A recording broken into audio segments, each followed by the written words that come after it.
We welcome you back to this channel. Today we bring you recordings of voices from beyond. 3 friends capturing whispering voices, siblings unleashing a series of terrifying events in their home, and finally, a group of investigators hearing a desperate plea for help. Go ahead, turn off the lights, and let's take one more step into the world of the unknown. Answers from Beyond. Since we were young, the 3 of us were inseparable friends: Mark, Ellen, and me. Our passion for the paranormal led us to explore the darkest and most forgotten places in our city. We had heard rumors about an old mansion on the outskirts, one that had been abandoned for decades and was, according to the locals, cursed.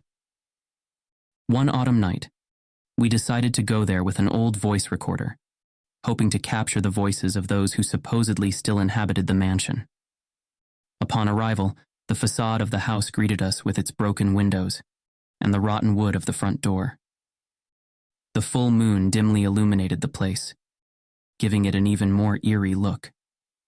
We entered in silence, with the only sound being our footsteps echoing on the creaking wooden floor. The atmosphere was heavy, and the air was filled with a smell of dampness and decay. We headed to the main living room, where we placed the recorder on a dusty table. We turned on the recorder and sat around, letting the silence invade the space. Mark, the bravest of the 3, was the first to speak. "Is there anyone here with us?" he asked, his voice firm but with a hint of nervousness. We waited in silence, but there was no sound, only the wind hitting the broken windows. Ellen took the initiative. "What is your name?" she asked, her voice barely a whisper in the gloom. Again, silence. I took a breath and asked, "How did you die?" Nothing. The air seemed to grow heavier, as if the house itself was holding its breath. After a while, we decided to rewind the tape and listen. At first, there was only the sound of our questions and the silence that followed. But then, a guttural and distorted voice responded to Mark's question. "We are here." We looked at each other, surprised and terrified. The recorder continued, playing our voices, and then again, a response we had not heard at the moment. "My name is Elisa," the voice replied to Ellen's question. The atmosphere became even tenser. We decided to ask more questions, this time certain that something or someone was listening to us. We turned the recorder back on and Mark asked, "What do you want?" We waited, nerves on edge. After a while, we rewound the tape and played it back. The response was clear and cold. "Come to me." Ellen stood up abruptly, the fear evident on her face. But before we could react, a loud bang echoed from upstairs, followed by the dragging of feet. I felt a chill run down my spine. We decided to go upstairs, following the sound. Each step creaked under our weight, as if the house was complaining about our presence. Upon reaching the hallway on the 2nd floor, the air turned icy. Mark pointed the flashlight toward one of the rooms, and there, in the dim light, we could see an ethereal figure, a woman in a tattered white dress floating in the air. Her empty eyes stared at us intently. We turned the recorder back on. "Who are you?" I asked, my voice trembling. At that moment, the figure slowly faded away. We rewound the tape and listened. The voice, soft but filled with sorrow, responded, "My son. Where is my son?" We were paralyzed, unable to move. We decided to go back downstairs, but as we turned towards the stairs, we saw a disheveled man with sunken eyes and pale skin. He seemed to be trapped between 2 worlds. We recorded one last question. "Why won't you let us go?" The house seemed to come alive. The walls creaked, doors slammed shut, and the air filled with a constant murmur of voices. We rewound the tape as we ran towards the exit. The recorder captured his words, filled with desperation. "Leave." Finally, we managed to get out of the house and ran without looking back. We didn't stop until we reached the safety of our homes. When we finally played the recording in a safe place, what we heard left us frozen. The voices were not only those we had heard in the mansion. There were others, dozens of them, overlapping, screaming, whispering. Some were clear, others were barely a murmur, but all were there, trapped in that old mansion. "They have found us, we can't escape." The pain never ends. "Come, Joy. Join us." We returned the recorder to the place from where we had taken it and swore never to mention what happened again. The mansion is still there, waiting for the next unwary souls who dare to disturb its peace. But we learned our lesson. Some things are better left forgotten, buried in the darkness of the unknown. The Shadow Summoner.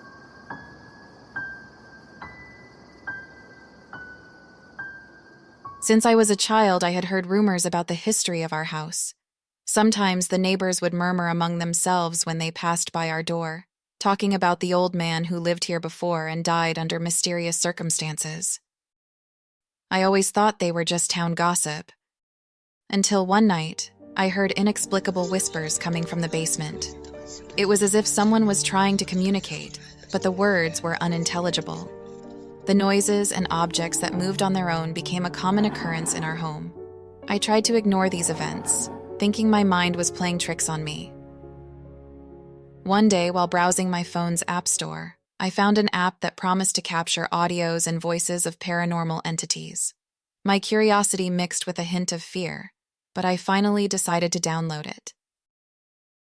That night, my parents went out and I stayed home with my younger brother.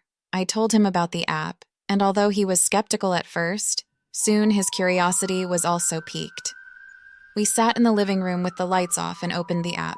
The screen displayed a graph of sound waves and a large button to start the recording. Everything seemed normal until we pressed that button. At first, there was only silence, but then distant murmurs began to fill the room. The voices were faint, but unmistakable. We decided to ask simple questions. "Who are you? And why are you here?"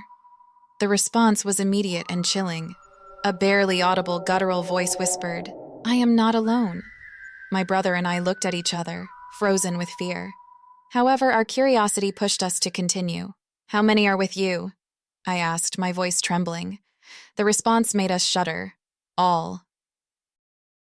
Suddenly, the room's temperature dropped sharply and a cold wind began to blow inside the house. The lights flickered and went out completely. My brother screamed and hugged me tightly. I felt a presence around us, a palpable darkness that seemed to press against our chests. Fear had us paralyzed. Without warning, the app began to emit a series of screams and heartbreaking wails. I tried to turn off the phone, but the screen had frozen. The screams were unbearable, filling every corner of the house. Suddenly, the shadows on the walls began to move, forming humanoid figures that seemed to approach us. They were tall and thin, their bodies oscillating as if they were solid smoke. Their faces, if they could be called that, were an amalgam of darkness, with hollow eyes that seemed to absorb the little light left in the room. Some had long, twisted fingers that extended towards us with slow, threatening movements. The fear was so intense that we could barely breathe. My heart was pounding with such force it felt like it wanted to escape from my chest. Each shadow seemed to whisper our names in a chorus of hissing voices that blended with the screams from the app. I felt the cold of death brushing my skin, and my muscles were completely paralyzed, unable to react. My brother, beside me, was crying uncontrollably, his hands trembling as he clung to me desperately. Finally, with tremendous effort, I managed to turn off the phone, and the screams ceased. The house fell into a sepulchral silence, interrupted only by my brother's sobs. It took a few minutes before we dared to move. The darkness was still oppressive, but it seemed to have calmed. We decided to go up to my room and lock the door, waiting for our parents to return. Since that night, the paranormal events in our house intensified. The whispers became more frequent and clearer, and I no longer needed the app to hear them. The shadows seemed to have a life of their own, and I often saw figures quickly passing out of the corner of my eye. Objects moved on their own more frequently, and the feeling of being watched was constant. The fear became unbearable. My parents tried to reassure us, saying that everything had a logical explanation, But they weren't there when the screams began in the middle of the night, or when the doors slammed shut for no apparent reason. My brother and I knew that something had been awakened that night, something that did not want to leave. I have been considering contacting a paranormal investigation team or a priest to perform a cleansing. I don't know if it will help, but I can't continue living with this constant terror. The Voices from Beyond app is no longer on my phone, but the evil we invoked seems to have taken deep root in our house.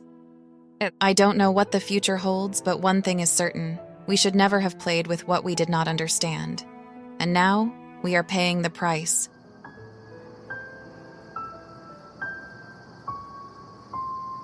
Whispers in the darkness. From the moment the Johnson family moved into the old house on the outskirts of the city, they began to experience inexplicable events. Knocks on the walls, whispers in empty hallways, and fleeting shadows became part of their daily routine. Desperate, they hired our team of paranormal investigators. My name is Jack, and along with my colleagues Emma and Mark, we formed the team. We arrived at the Johnson house on a cold November night, equipped with our cameras, motion detectors, and special recorders to capture supernatural sounds. The family greeted us with a mix of relief and desperation. The parents, Mary and Charles, explained how their 2 young children couldn't sleep due to the constant noises and voices. We started our investigation in the basement, a place Charles mentioned as especially unsettling. We descended the wooden stairs that creaked with every step. The air was heavy, and the cold was intense, despite the rest of the house being well heated. Mark placed a camera in one corner while Emma and I prepared the sound recorder. "Is there anyone here with us?" Emma asked, her voice echoing in the basement's silence. For a few minutes, we received no response. Suddenly, a metallic sound from the opposite corner made us all turn our heads simultaneously. We checked the recorder, and upon playing the audio, our hearts stopped for a moment. A weak, almost whispering voice responded, "You are not alone." The voice was clear, but the distortion made it sound inhuman. We decided to move on, this time to the living room, where the family often heard footsteps and murmurs. We placed the recorder on the coffee table and began asking questions again. "Who are you?" I asked, trying to keep my voice steady. A few seconds later, the room's temperature dropped drastically, and a dull noise from the ceiling made us jump. We played back the recorder, and this time, the voice was clearer, almost annoyed. "Get out of my house." Fear gripped us, but we were determined to uncover the truth. The last stop was the children's room, the place where they had heard laughter and whispers during the night. We placed the recorder on the nightstand and began our session. "What do you want from this family?" Emma asked, her voice trembling. The silence was interrupted by a soft sound of laughter, childlike and chilling. We played back the audio, and the voice of a small girl responded, "Play." We decided not to press on that night. We had enough material to analyze, and the tension was palpable. We returned to the basement to collect our equipment, and as we did, I felt a presence behind me. I quickly turned, but no one was there. However, the air was even colder, and a sense of sadness washed over me. Upon reviewing the recordings in our lab, we discovered something terrifying. Among the captured voices, a phrase repeated at different times and places in the house: "Help us." Historical research revealed that decades ago, a family had lived there and mysteriously disappeared.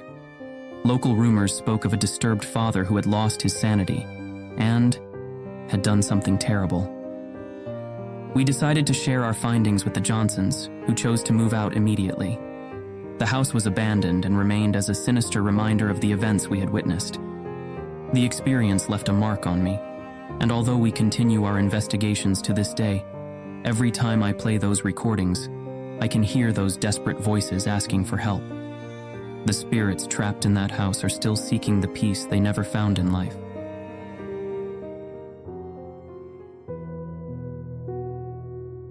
Thank you for journeying with us through the dark passages of these stories. If you enjoyed them, give us a like, share, and subscribe so you don't miss more tales of terror.